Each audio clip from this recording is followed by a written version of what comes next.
ఇక వేణుస్వామి పేరు కూడా వినిపిస్తుంది. దీన్ని ఎలా చూడొచ్చు అంటారు? వేణుస్వామిని తీసుకొచ్చే ఉద్దేశంలో కనుక బిగ్ బాస్ ఉంటే అదే నిజమైతే. వేణుస్వామి సెకండ్ ఇన్నింగ్స్ ప్రారంభించాడు ఇప్పుడు. అంటే నిజానికి ఆయన మొన్న రిటైర్మెంట్ ప్రకటించాడు ఎన్నికల తర్వాత. ఆయన వైనాట్ 175 అనే నినాదానికి మద్దతుగా నిలబడ్డాడు. ఫైనల్గా 11 దగ్గర ఆగింది అక్కడ కౌంటు. ఆగిన రోజు ఆయన మీడియా ముందుకు వచ్చి కన్ఫెస్ అయ్యి నేను ఇంకా ఫర్దర్గా జాతకాలు చెప్పను అన్నాడు ఆయన. అన్న తర్వాత ప్రపంచం ఆయన్ని క్షమించేసింది, వదిలేసింది. ఇంకా ఆయన గురించి మాట్లాడటం మానేశారు. కానీ ఒక స్పెక్యులేటివ్ ఐటెం వచ్చింది మార్కెట్లోకి అన్నప్పుడు ఆయన తిరిగి రీఎంట్రీ ఇచ్చాడు. అది నాగ చైతన్య శోభిత ఎంగేజ్మెంట్. ఆ ఎంగేజ్మెంట్కి సంబంధించి నాగార్జున గారు ఒక ప్రకటన చేశాడు. మళ్ళీ ఎప్పుడు విడిపోతారు కూడా అని చెప్పేసి నాగార్జున ఇచ్చిన ప్రకటన ఏంటంటే, మేము నిజానికి ముహూర్తం ఉంది, ఆ టైంలో మంచి ముహూర్తం, ఆ టైంలో చెయ్యాలి అన్నారు కాబట్టి మేము ఎవరిని ఇన్వైట్ చేసే అవకాశం లేక హడావిడిగా ఆ ముహూర్తాన్ని గౌరవిస్తూ అది చేసేసాం ఆ ఈవెంట్ని. అందుకని మీకు ఫోటోల్లో వాళ్ళిద్దరూ నేను తప్ప ఇంకెవరు కనబడలేదు అని ఒక వివరణ ఇచ్చాడు ఆయన. అంటే ఆ స్టేట్మెంట్లో ఆయన ప్రముఖంగా ప్రస్తావించింది ఆ ముహూర్తం గురించి.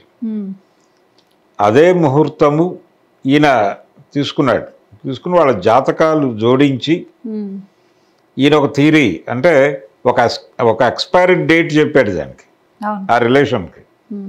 ఆ రిలేషన్ 3 ఏళ్ళు మాత్రమే ఉంటుంది, 27లో వీళ్ళు బ్రేక్ అయిపోతున్నారు అని చెప్పాడు ఆయన ఓపెన్గా.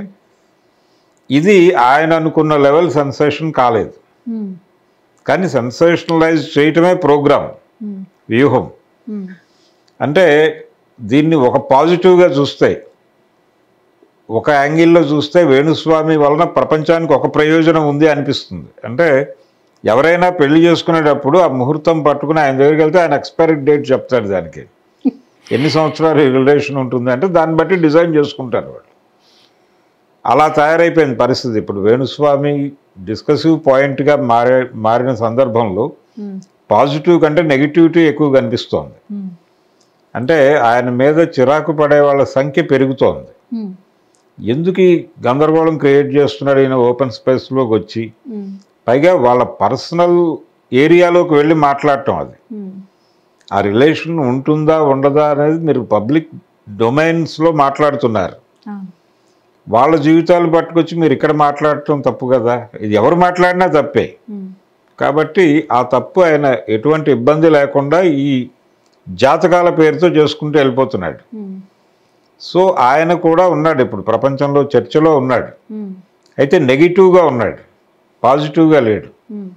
నెగిటివిటీ ఎక్కువ ఉంది కాబట్టి ఆయన్ని కూడా బిగ్ బాస్లోకి పట్టుకొస్తారనేది ఒక స్పెక్యులేటివ్ స్టోరీనే.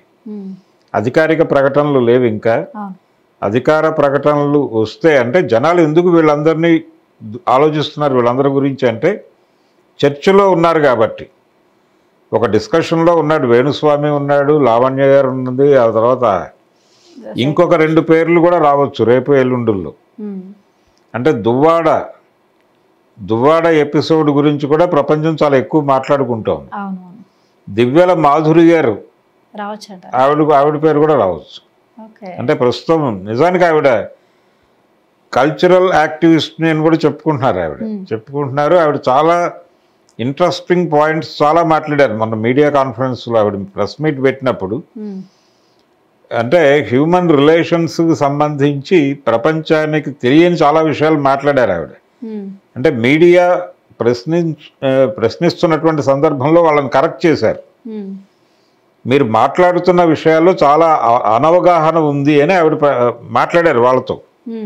అయితే నిన్న ఆవిడ యాక్సిడెంట్, అంటే సెల్ఫ్ మేడ్ యాక్సిడెంటే అది. తనే చనిపోవాలి అనే ఉద్దేశంతో ఆగున్నటువంటి కారుని గుద్దేసింది ఆవిడ.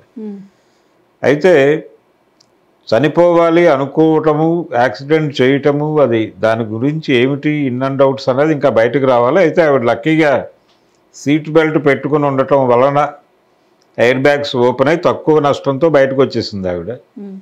దాని మీద రకరకాల కథనాలు ఉన్నాయి. అయినప్పటికీ ఆవిడ ఒక డిస్కసివ్ పాయింట్గా మారారు. ఇప్పుడు మారటంతో పాటు కొన్ని చర్చలు లేవనెత్తారు ప్రపంచం మీదకి ఆవిడ. అందుకని ఆ వివాదం నుంచి కూడా ఎవరైనా వస్తారా బిగ్ బాస్కి అని కూడా రేపు ఎల్లుండో చర్చ మొదలవచ్చు.